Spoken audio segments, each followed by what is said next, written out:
Welcome back to Indiana Diecast Racing and the Harry Potter themed House Cup.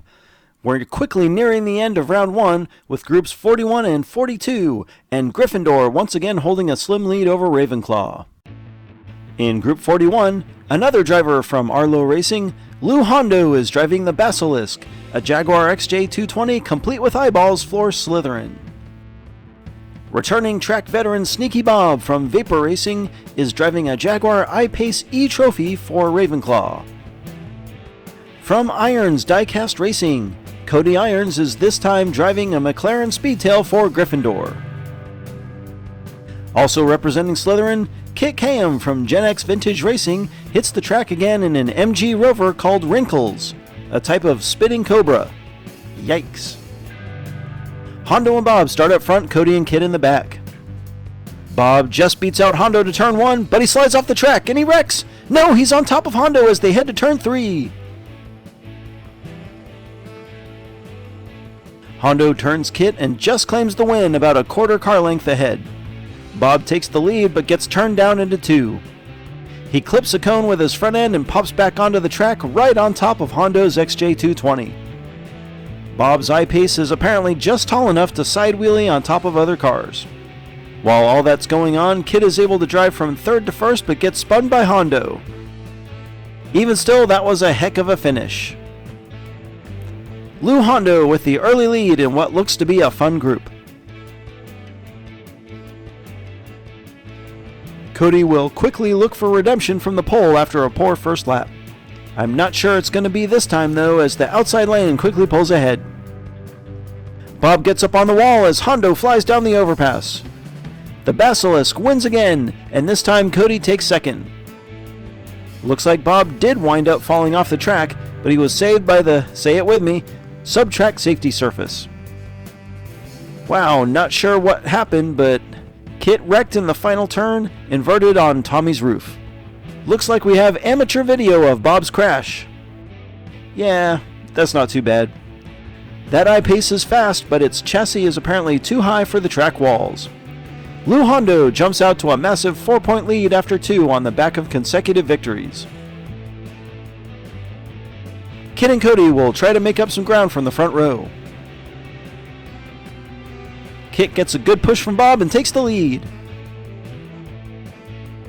Bob tosses Kit off the track and it's a 3-car race into the triangle.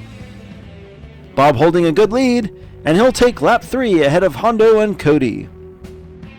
Another Kit saved by the sub-track safety surface. Kit gets a good start, but leaves the inside of turn 2 open for Bob to stick his nose in there and subsequently knock Kit off kilter. Lou Hondo clinches the group win. Bob and Cody will battle for 2nd, tied at 6. Sneaky Bob with a huge advantage from the pole. Kit will have to get in front early to stand a chance at a comeback. It's not going to happen as Bob and Hondo are just too quick. Bob with a small lead over the pack. He runs lap 4 smooth right into round 2. Lou Hondo with an impressive 14, Sneaky Bob with 2 wins. On to Group 42, from Jack, John, and Katie Racing, Jack is driving a Bentley Continental GT3 for Slytherin. Best in Show winner Celina RedSparxx is driving a Triumph TR6 called Nimbus 2021 for Gryffindor. In the 6th and final entry for Irons Diecast Racing, Cody Irons is driving a Microworks McLaren Speedtail for Ravenclaw. Finally, creator of the Tournament Champion and Best in Show trophies, August West from Warfrat is driving Snitches Get Stitches for House Slytherin. Jack and Celina start up front, Cody and August in the back. I know folks have been dying to see this broom car hit the track. Celina and Jack round turns 1 and 2 neck and neck, and Jack drops back. Celina drives off the overpass as Cody slides. August catches Cody but can't manage more than a bump to Cody, who crosses the line in reverse. Good news, the sub-track safety surface has saved Celina's broom. She seemed to have this lap well in hand, but completely loses control on the overpass, which ruins even the best driver's day. Cody's first win of the day. Hopefully he'll fare better in this car than the previous one. Cody starts on the pole looking to make it back-to-back.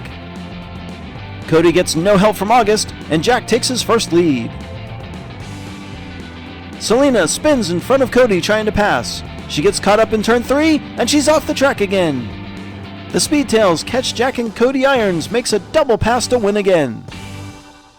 Celina a little better off this time, but 2 DNFs is a tournament killer. Another tough break for Celina, who was in a decent position to challenge for a win. Cody comes out of turn 3 in the back and closes the gap in the triangle to make yet another Irons diecast pass on the final straight.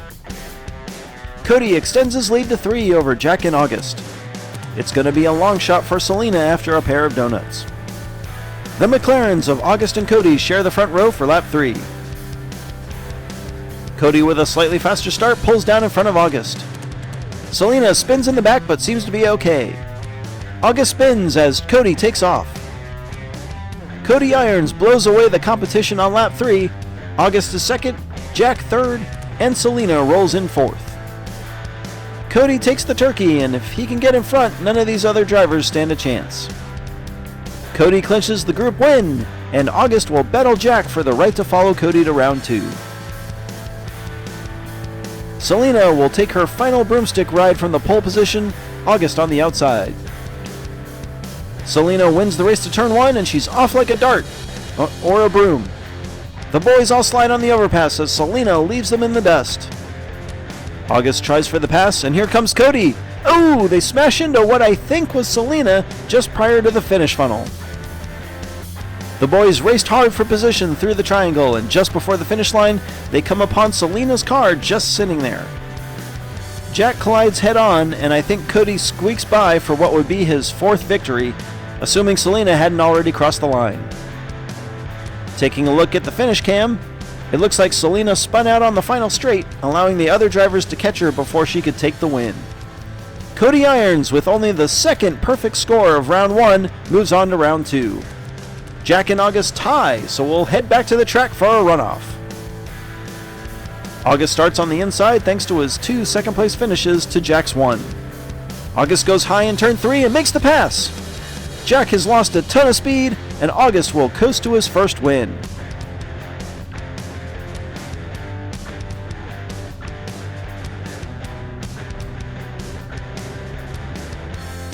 They swap lanes for runoff lap 2. Jack definitely faster in a drag race. He spins! August unable to pass, and Jack leads in reverse. August is gaining, and they're nose to nose. Jack takes a close lap 2 to even it up. Back to their original lanes, and this is now sudden death. Jack gets ahead, and something's wrong.